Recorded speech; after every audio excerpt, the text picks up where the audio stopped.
ఇంకొక మాట మీరు ఖచ్చితంగా చెప్పాల్సింది, జితేందర్ రెడ్డి గారు పార్టీని విడిపోతూ తెలంగాణలో భారతీయ జనతా పార్టీ సిద్ధాంతాలను వదిలేసిందని ఒక మాట మాట్లాడారు. మీ సమాధానం మీరు ఖచ్చితంగా చెప్పండి. అంటే ఇప్పుడు ఏముంటుందంటే జనరల్గా మనం చూస్తాం పార్టీలు మారేటప్పుడు మారక ముందు రోజుకు మారిన రోజుకి ఇమ్మీడియట్గా మన మాటలన్నీ మారిపోతుంటాయి, నాయకుల మాటలు. సో ఏ పార్టీలో ఉంటే ఆ పార్టీలో వాళ్ళకి ఏదైనా రీజన్ ఇచ్చుకోవాలి కాబట్టి వాళ్ళ రీజన్ ఇక్కడ నుంచి ఎందుకు పోయినామో రీజన్ ఇచ్చుకోలేక ఆ విధమైనటువంటి కామెంట్ చేయడం అనేది ఇప్పుడు మనం చూస్తూనే ఉన్నాం.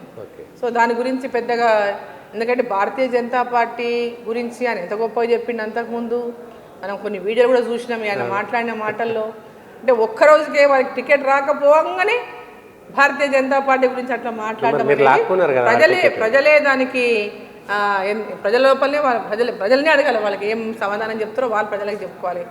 మీరు లాక్కోలేదా?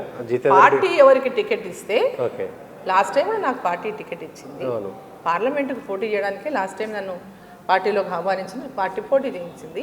అదేవిధంగా ఇప్పుడు కూడా లాస్ట్ టైం తక్కువ ఓట్లతో ఓడిపోయినాను కాబట్టి సో ఈసారి కూడా సర్వేల ఆధారంగానే ఎవరైతే గెలుస్తారో, గెలిచేటటువంటి అవకాశాలు ఎక్కువ ఎవరున్నా అన్ని సర్వే చేసిన తర్వాతనే వాళ్ళు పార్టీ జాతీయ పార్టీ టికెట్లు డిసైడ్ చేసింది. సో అంతకుముందు వారి కొడుకు కూడా టికెట్ ఇచ్చింది. సో వాళ్ళ కొడుకు అసెంబ్లీలో పోటీ చేసిండు. మరి ఆ రోజు నేనేమి నేను అడిగిన మహబూబ్నగర్ సీట్ యాక్చువల్గా, నేను బయట చెప్పలేదు ఇక్కడ, మహబూబ్నగర్ సీట్ నేను పోటీ చేస్తాను అడిగిన. నాకు జితేందర్ రెడ్డి గారు పోటీ చేస్తారన్నారు.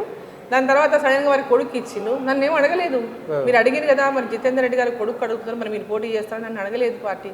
అయినా పార్టీ డిసిషన్కి కట్టుబడి ఉండి మేము పనిచేసినాం. సో ఇవన్నీ పార్టీలో ఉన్నా, కాంగ్రెస్ పార్టీలో ఉన్నంతకాలం కమిట్మెంట్గా పార్టీ కోసం పనిచేసినాం. భారతీయ జనతా పార్టీలో వచ్చినప్పటి నుంచి పార్టీ కోసం కమిట్మెంట్గా పనిచేస్తాం.